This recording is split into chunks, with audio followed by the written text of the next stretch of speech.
you so much for coming on. I didn't even know you had an office. Yeah. Got an office. It's beautiful. If you can see over there, we have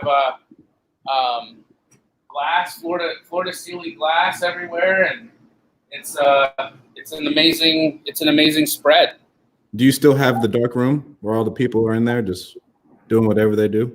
They're not in a dark room anymore now. They're in a room. They're in the center of the office, and we call it Area 51, and because they're aliens, and they're still in there doing their alien shit. And how many employees are you guys at now, man? I mean, we're touching 50. That is so crazy. Yeah. What would you say takes up most of it? In terms of size, like which department takes up the most? Yeah, what department takes up the most of everything? Intake, the department that builds the lists. The cash buyers list or relationships? Because I mean, a lot of you guys' business is relationships, right? Yeah, but it segues from actually building the list, right? So it comes from building a targeted list, and then those relationships start. The first of the relationship starts at intake, and then it transfers over to a disposition rep. But the actual building of the lists, that's our key competency. Our core competency is doing that well, and that's the majority of our people. Okay. All right. So I had to get this shared on a couple groups. So this is my good friend Jamil Damji, absolute badass, great guy. He owns a company called Keegley. They dispo probably 80 to 100 deals a month throughout the country. He came into Fresno with my friend Pace not too long ago, dropped a whole bunch of knowledge bombs on us. He's a wealth of knowledge, one of the funniest guys I've ever met. Thank you. Thank you so much for coming on, man. Of course, dude. I'm happy to be here. You know, Stratton, you're a dear friend of mine as well, not only Pace's. We respect you, dude. You know, you're one of the real ones in the business. We see your hustle, and happy to be on the show with you and talking to your audience. Yeah, man. And I'm really more fascinated. I remember we were talking about like, bro, I want to get you on here, and you're like, bro, I don't do shit till 11. That's me time. I want you to talk about that. And like, I mean, I feel like you're not I don't want to say spiritual, but like you're really just in tune guy. Let's talk about that and like that journey and why you don't do anything in your business until 11 p.m. or 11 a.m. Well, the morning is for me, right? I wake up early. So, you know, when people are like, hey, what's the earliest you can meet? And I say 11, they're like, what? And it's because I have very structured non-negotiables. You know, like eating, sleeping, and, you know, taking care of human functions is for most people.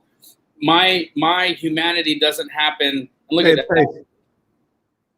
Look at that. Amazing. Hey, my humanity doesn't happen without my morning meditation, right? And making sure I get my exercise in for the day. So those two things they're the most important thing that I have to do. And I spend quality time with my wife. We talk, we eat breakfast or whatever that is. But I have family time, I have meditation time, and I have exercise time. And that happens between the hours of 6 to 11 a.m. And then beyond that, it's for everybody else. So I thought your meditation schedule is intense. Let's talk about that. So, you know, since COVID, I have to admit that it has decreased in volume. I used to, and I think that's because my life was more stressful before COVID. When COVID happened, I was at home and I wasn't stressing, and I was, you know, yes, there's like the world is on, you know, having a problem. We're in a global pandemic, and that's stressful. But really, I was around my wife every day, and I was around my kid every day, and I was working from home, and I was enjoying that, and I really connected with the people I saw my family like 3 times a week. I would go and eat lunch in my mom's backyard. because I couldn't get in their house because of, my mom and dad are in their late 70s. Yeah. So I was staying away from them, but I would still go see them 3 times a week. And so that, for me, that cycle of being with my family and just in my business and with my family, and that wasn't stressful to me. So I found that my meditation volume decreased, but normally I'll do 30 minutes to an hour every day. How long did it take you to build up to that, man? I can do like 15. So I started, I want to frame this correctly. I started meditating hungover, every day, basically, for 5 minutes. Guess what happened? The hangover stopped because because drinking, even socially, just kind of like, now I'll have a, cocktail here and there, but like that fell out of my life. Mm-hmm. That need fell away because I wasn't chasing an altered state anymore. I was able to find one in the meditating, but I started at 5 minutes with a splitting headache. Wow. Yeah. Okay. And then what do you do for exercise? You said you do HIIT training, right? I used to. And then when COVID happened, that's a big group class. And that's a little bit unnerving for me. But I went to Lifetime Fitness and I talked to a physical trainer there who's like a physiotherapist and a trainer. And he was explaining to me that, for doing almost 2 years of HIIT training, you've got a big belly. And I was like, yeah, well, that's a great, observation. I don't know what to do. It's not like I'm mainlining Big Macs every day. I don't know. I don't know what the problem is. He's like, well, I can tell you what the problem is. You're waking up every day and you're doing an hour of extremely stressful exercise, which is spiking your cortisol levels. And that is the reason why that's happened. Because you're lean almost everywhere else, but your belly hasn't seemed to have shrunk. So what he's doing now is he's changed my whole workout. I'm doing strength training three times a week, and then light, like cardio, elliptical 4 times a week. And he told me to give him 60 days with that. And if I didn't see any massive improvements, I could go back to HIIT. Wow. And so wake up, meditate, HIIT, and then what do you got after that? Then I'm, through all that, other than meditating, through all that, I am responding to emails and I am, checking. I'm still on my phone. Like I'm still with my team, except for when I shut my eyes and that's when I turn my phone off. But I'm still with my team, and then I come into the office and I'm with the people. I'm with my crew all day. Awesome. And has it improved your productivity? Like thinking about that, someone would say you don't do a lot until 11. Someone would say, man, you're crazy. Like I don't know how I could get anything done. I get a ton done. In my day. I think it's improved my productivity. And I think the reason why it's improved my productivity is what I do really well. I do really focused. And I think that a lot of us spend a lot of time in our days doing activities and work that is not at our highest level of performance. And that's a waste of time, because if you're not doing it to the best of your ability, guess what you're doing? You're redoing it. You're probably going to do it over and over again.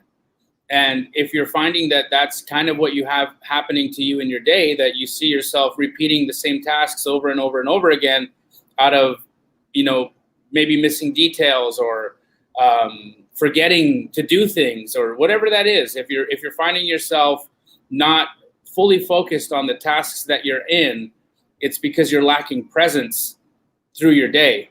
I'm present my whole day. And I would take 3 hours of presence over 15 hours of half there. Yep. Exactly. So we got that. I wanted to talk to you about hiring. I just went through a bad mishap to where I hired a guy, didn't work out, fired him. I built my life around not having to handle the aspect in my business anymore. Now I got to go back. I got a lot more on my plate. How do you guys screen, hire, and know you're hiring on the right people for your culture? And then let's talk a little bit about building your company and culture. Sure. So I'll start with how we built the company culture.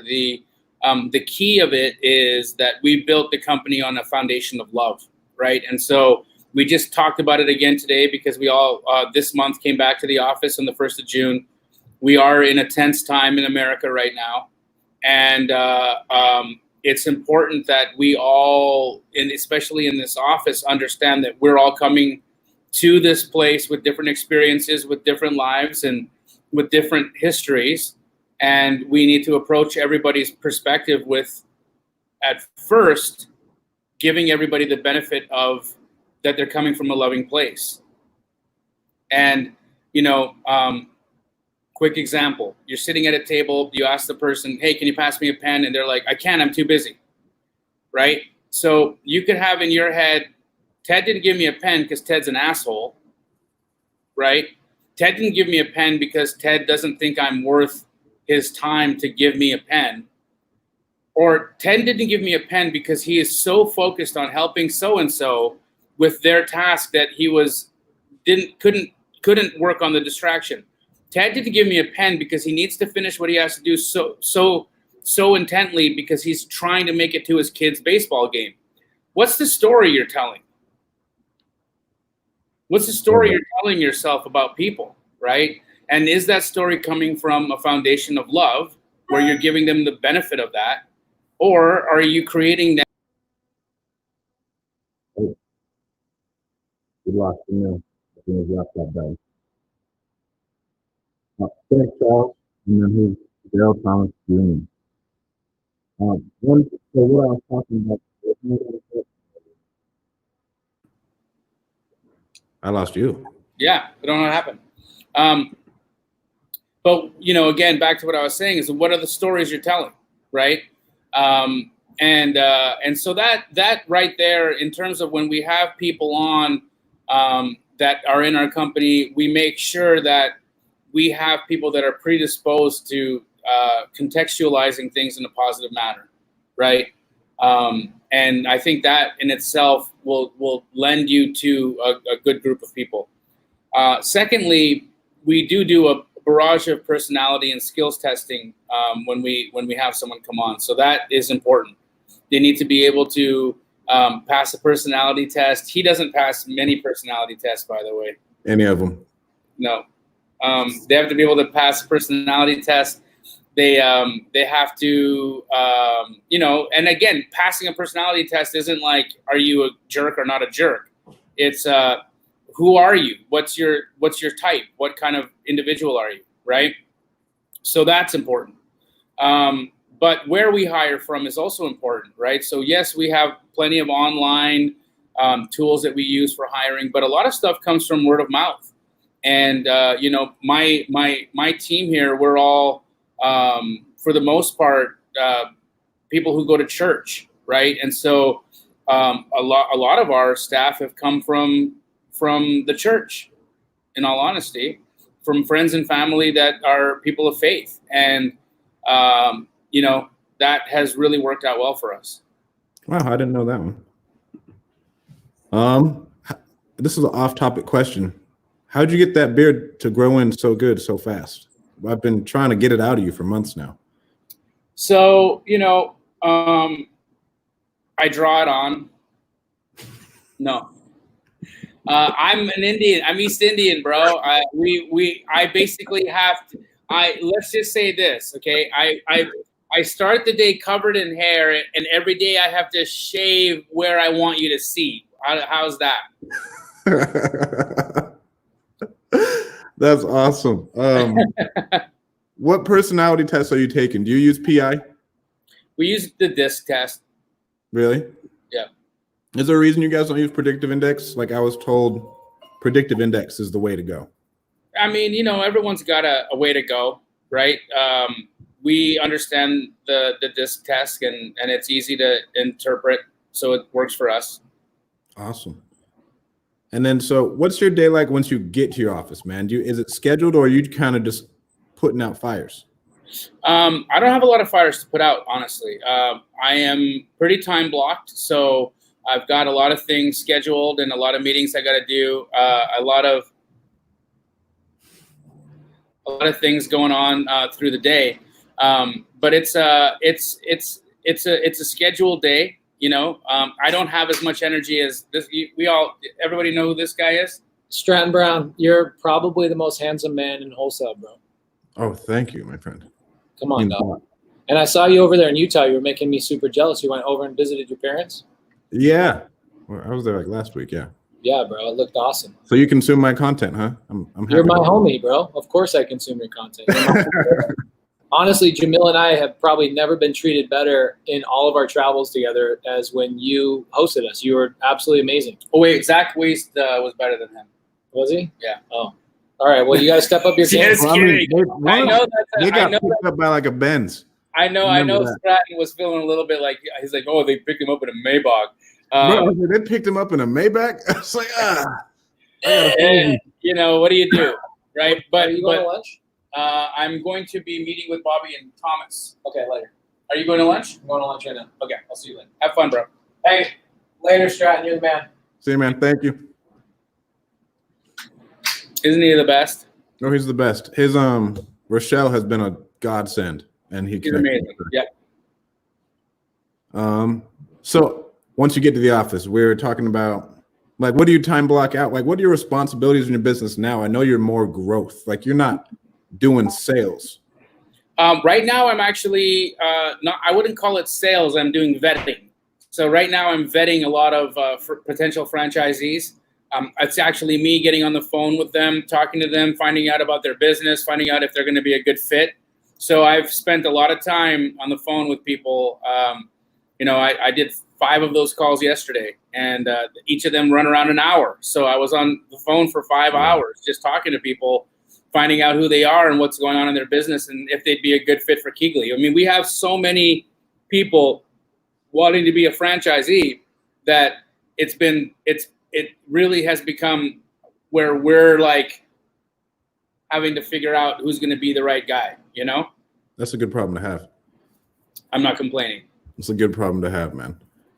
Day, what's your work-life balance like? Like, I want to take it back to that again, because I mean, you work a lot when you work, but I feel like, again, you have a great balance.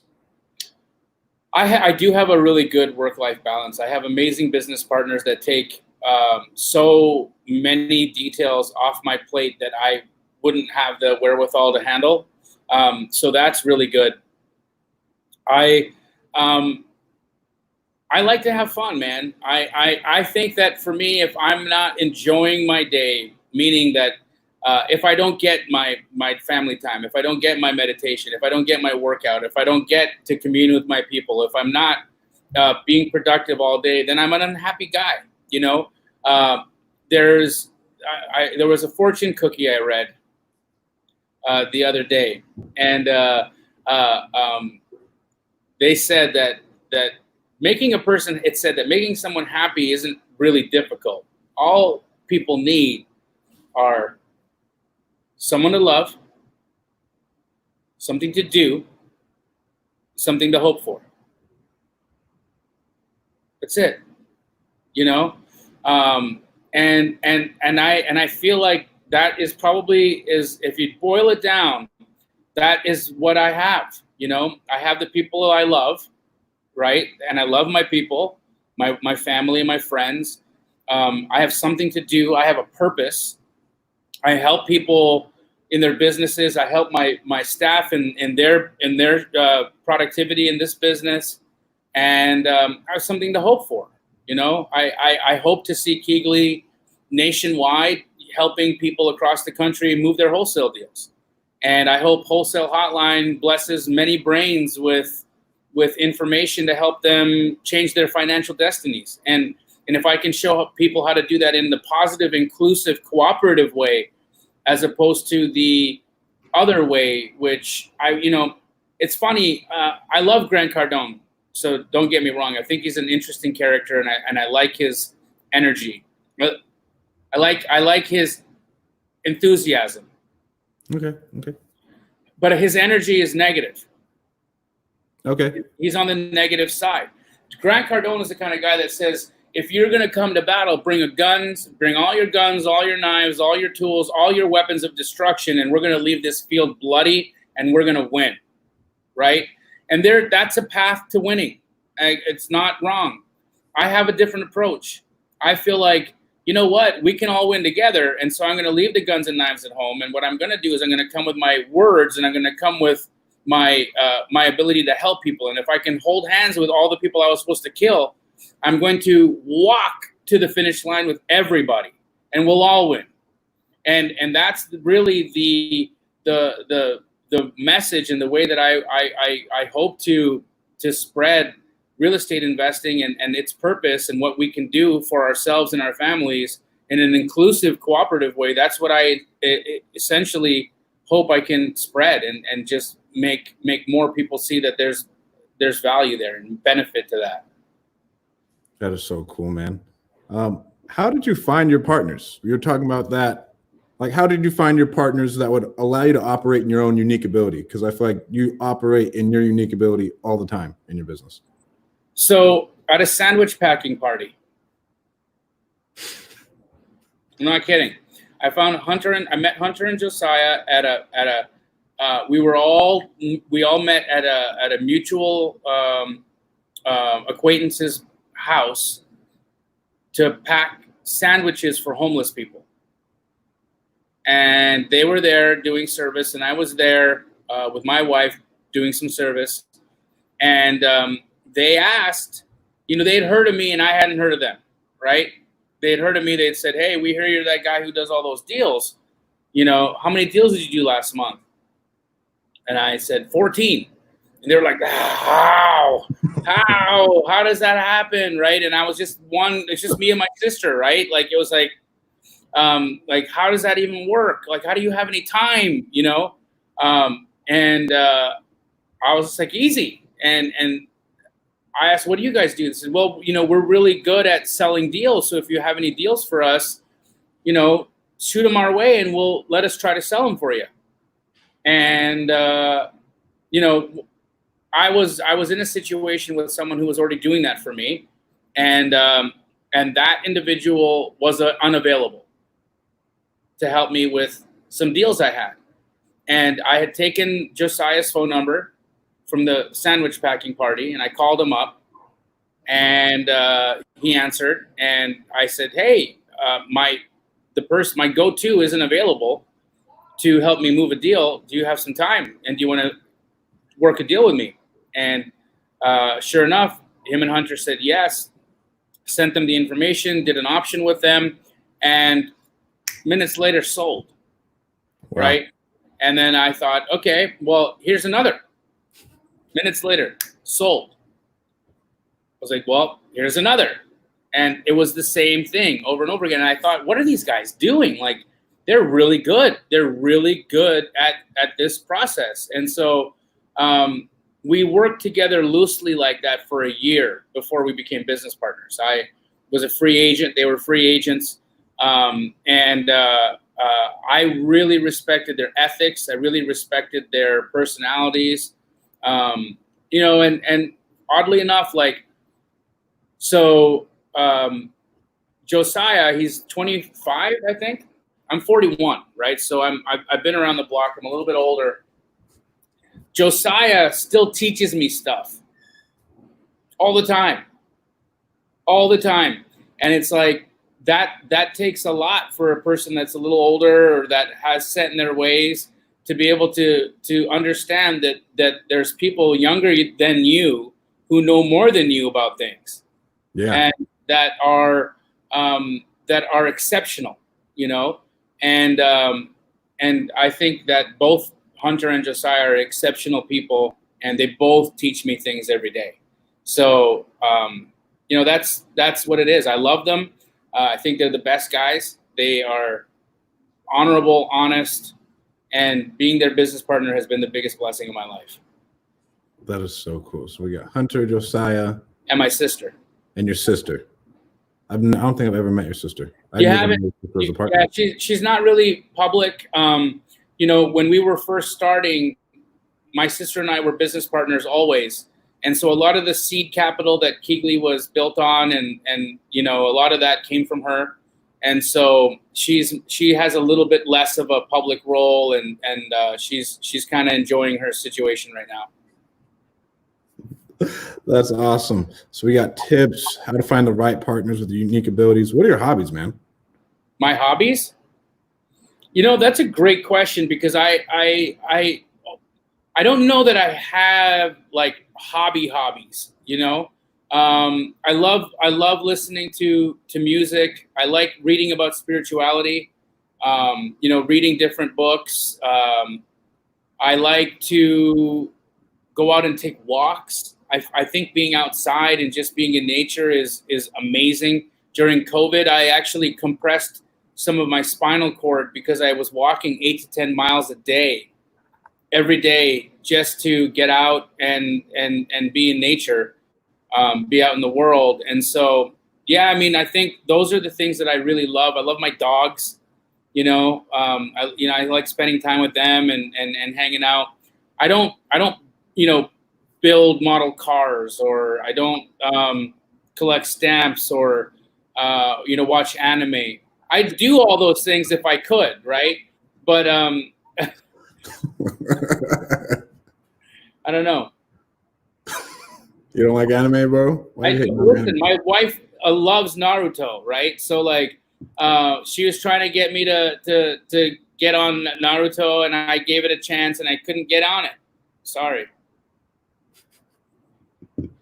If you guys have any questions for Jamil, feel free to ask. What inspired Wholesale Hotline, man? That's like 3 heavy hitters. Mr. Brent, one of the most present people I've ever met. Yes. When I was there in January, I did not expect that type of energy from him. Brent's amazing. He was just here actually 15 minutes ago. Brent, and so Wholesale Hotline's inspiration actually came from, I was on Sunday service with Pace. And Sunday service is where he goes over creative deals and does a lot of that.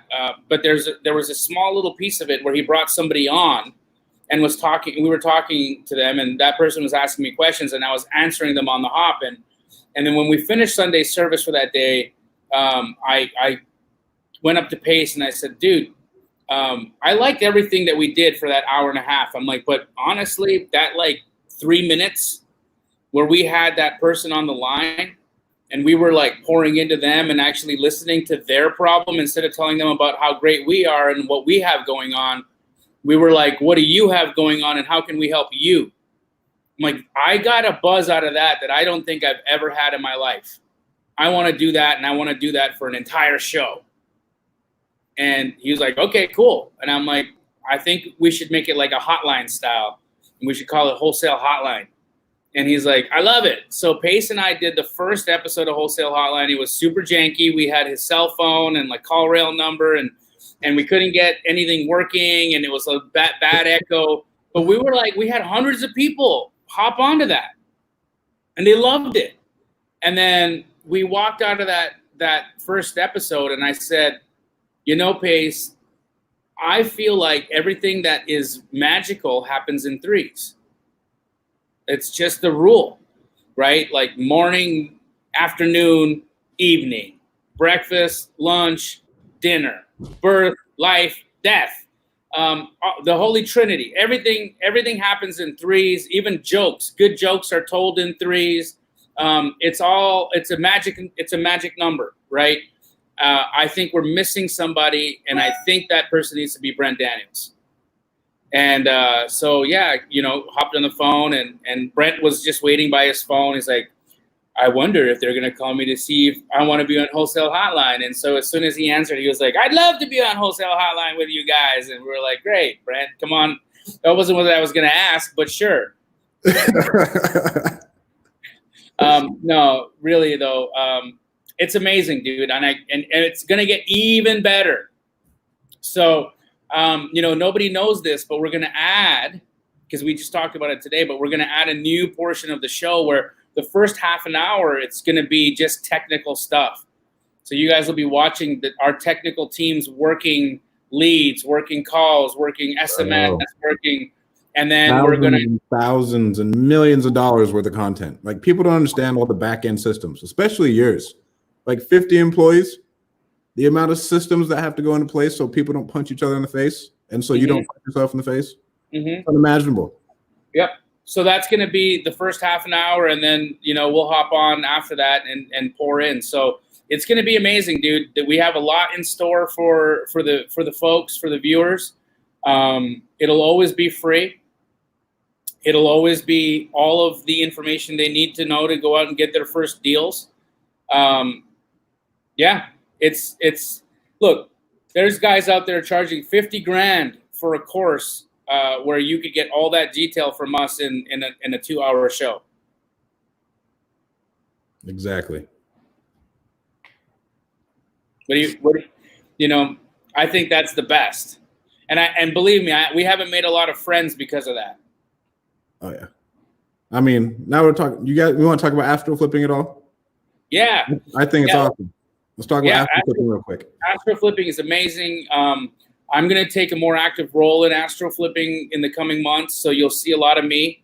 Let's explain what astro flipping is real quick. Astro flipping is showing. It's our model. Go ahead. Yeah, it's basically our model. It's how we do deals at rapid fire pace and at higher volumes, right? The concept of astro flipping was if you could go into space and do a backflip, it would be way easier in space than it would be on Earth because there's no gravity holding you down, right?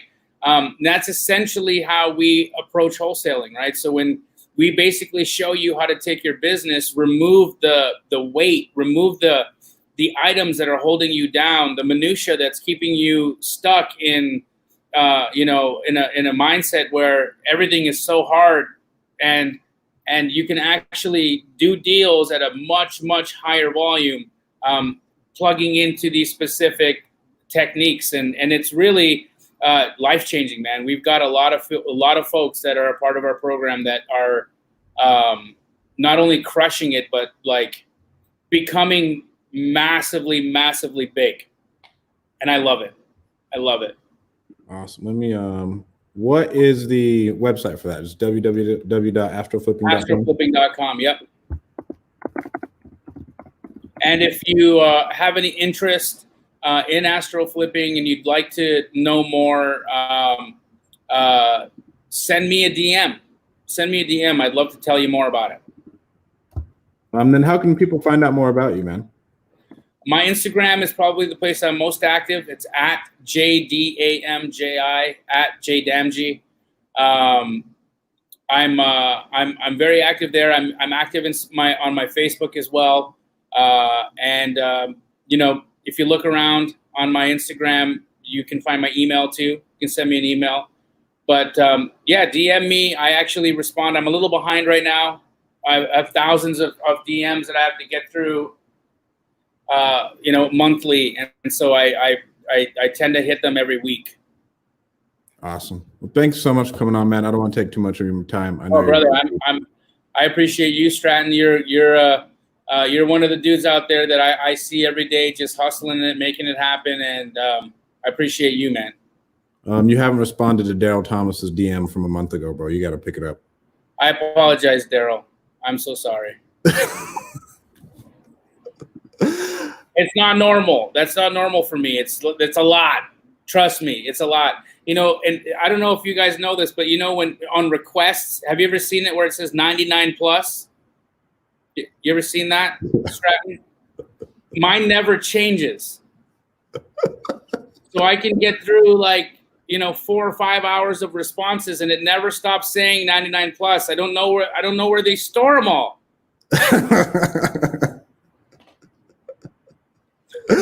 It's a part of it, man. I mean, you're still delivering so much value, bro. It's insane. Thank you so much for taking your time out to talk to me, bro. I know you're a busy man. I love you, bro. Sell a franchise out here, man, so I can get some stuff sold and I don't have to worry about it. You should be the franchise owner out there. What are you doing? We'll talk. Chat. Okay. We'll talk. All right, man. Thank you. See you, everybody. Keep crushing it.